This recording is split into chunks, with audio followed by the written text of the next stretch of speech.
Este libro que usted recién edita, a mí me encantaría saber por qué cree usted que es necesario ahora, por qué usted retoma estas ideas y bueno, hace este paralelismo o si se quiere retoma la vida de este personaje, una pequeña, una chica, ¿verdad? Su vivencia, pero además es importante saber por qué se diferencia de otras historias del Holocausto para usted. Bien, no creo que se diferencie mucho de las historias del Holocausto, pero creo que es muy importante hacer este tipo de historias.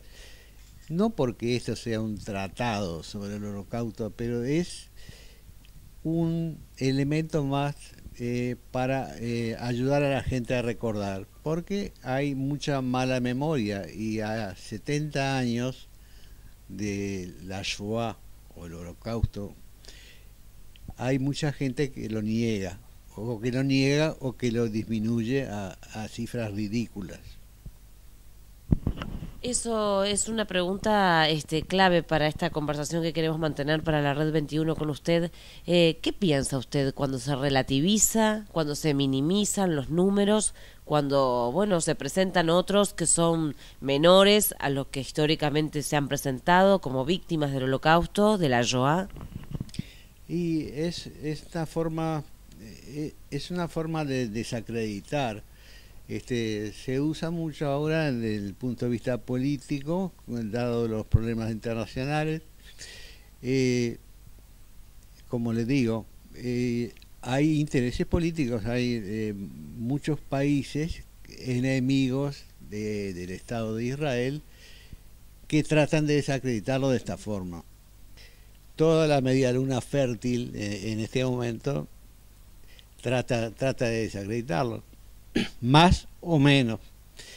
Y yo digo, vi un programa hace unos días en la cual un dignatario iraní le hacían esta pregunta, ¿no? Que ¿por qué Irán deniega el holocausto? Y el hombre dijo, bueno, en realidad los alemanes mataron 60 millones de personas. No sabemos por qué a esos 6 millones se les da tanta importancia, digo, ¿por qué se realza tanto la matanza de estos 6 millones de personas? Y el entrevistador le contestó muy bien, ¿no? Le dijo, lo que pasa que las 60 millones de víctimas murieron en la guerra, terrible, ¿verdad? Toda muerte es terrible, pero estos 6 millones fueron ejecutados por un plan macabro organizado por las mejores mentes de Alemania. Es decir, fue como una cinta sin fin de una fábrica. Usted sabe que los trenes que llevaban a la gente a los campos de concentración paraban en las estaciones, la gente bajaba, había una selección y en general las personas jóvenes, los viejos o los enfermos, apenas 15, 20 minutos después de haber bajado el tren se habían convertido en ceniza, de manera que era una cinta sin fin, ¿verdad? Y repito, las mejores mentes de Alemania puestas al servicio del mal, los mejores arquitectos diseñando los campos de concentración, los químicos diseñando el gas para matar a la gente, la organización de los trenes, todo funcionaba como un sistema de relojería precisa. De manera que eso es lo que diferencia la Shoah de otros holocaustos que no que han sido igual de terribles, y me refiero por ejemplo al holocausto armenio de principios del siglo XX, pero en este hubo algo maligno, algo especial, ¿verdad? Una determinación directamente de matar sin tener en cuenta el sexo, la edad, de manera que esa es mi entender la diferencia del holocausto. ¿Por qué su libro se llama El largo camino del retorno? Bien, nuestra protagonista, una niña de 6 años, en el año 1939, en el cual empieza la guerra y en la cual empieza su calvario, pasa por 5 campos de concentración, pero el camino de ella no es, vamos a decir, es un camino pesado y dificultoso, pero el largo camino se refiere en especial a un grupo de sobrevivientes del Holocausto que en el año 1945, y me estoy refiriendo a 500.000 de personas, quedaron vagando por Europa sin saber qué hacer, sin saber a dónde ir, sin países que los recibieran, de manera que esa gente simplemente fue otra vez recluida en los mismos campos de concentración en los cuales habían estado presos por los nazis. Por supuesto, ahí la única diferencia era que no los mataban, había médicos, pero estuvieron bajo un riguroso régimen militar durante 3 años hasta el año 48, en el cual se le abrieron las puertas para que pudieran emigrar a Palestina, que después se convirtió en el Estado de Israel. Así que estos sobrevivientes que ascienden a cuántos aproximadamente. 500.000 de sobrevivientes. 500.000 personas que volvieron a los campos de concentración porque eran los únicos lugares que conocían y el único refugio, entre comillas, que tenían. Claro, esa gente, en cuanto salió de los campos, muchos de ellos estaban en un estado de desnutrición terrible, muchos murieron después por la desnutrición.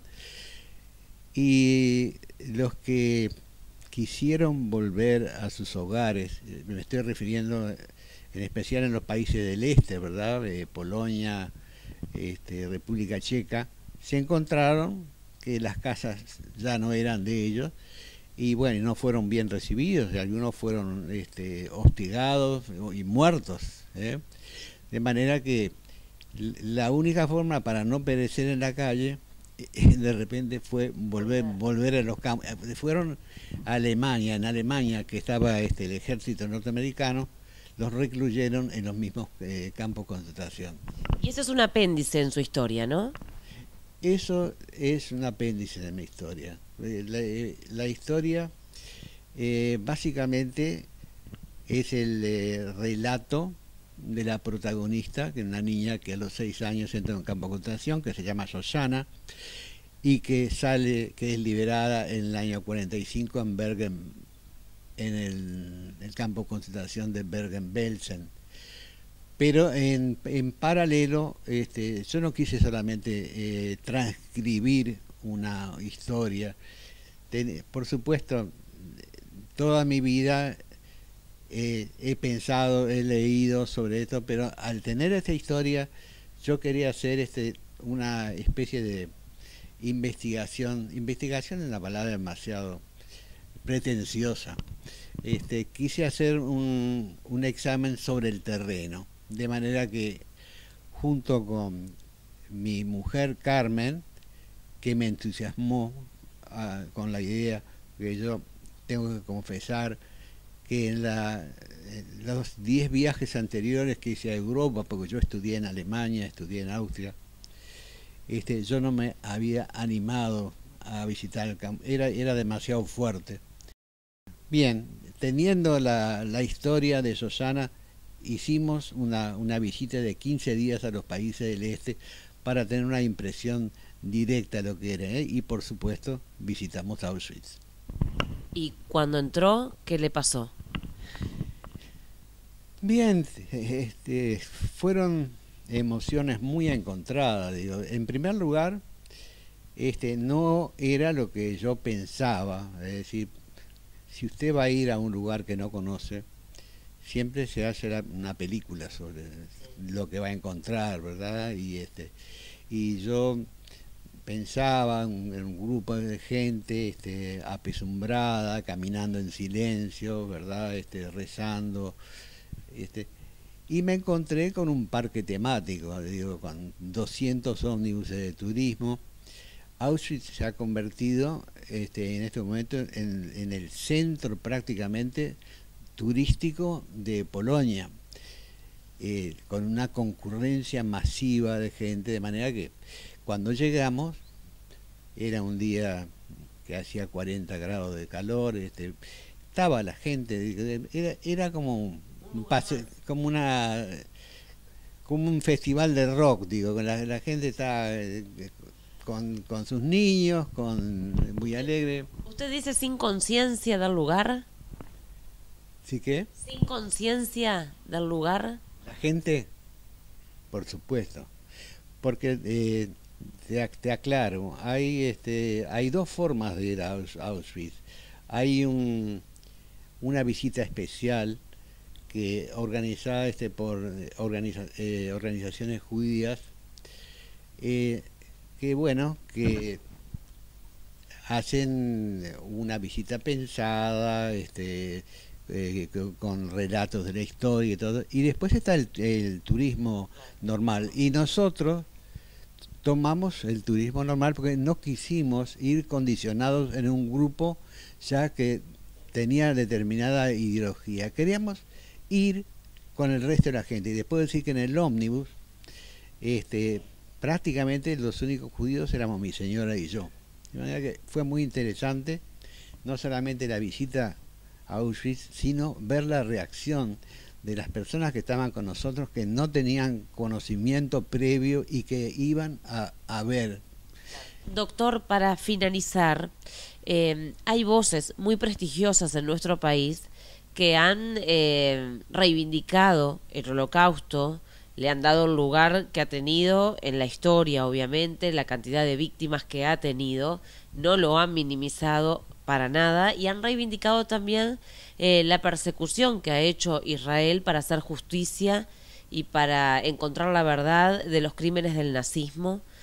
Pero sin embargo, esas mismas voces para nuestra historia reciente, la del Uruguay, lo que pasó en la dictadura, que el número de víctimas es menor, pero en la gravedad es similar.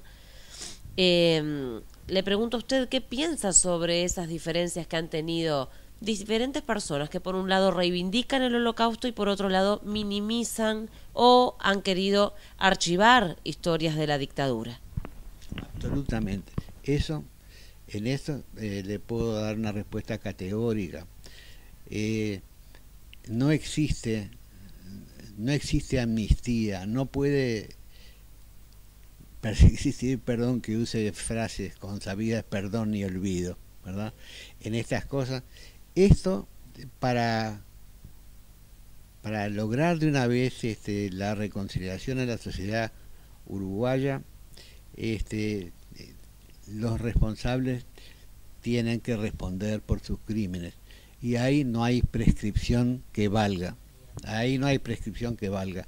En ese sentido, la Suprema Corte de Justicia nuestra no puede estar por encima de lo que se dice en La Haya, ¿verdad?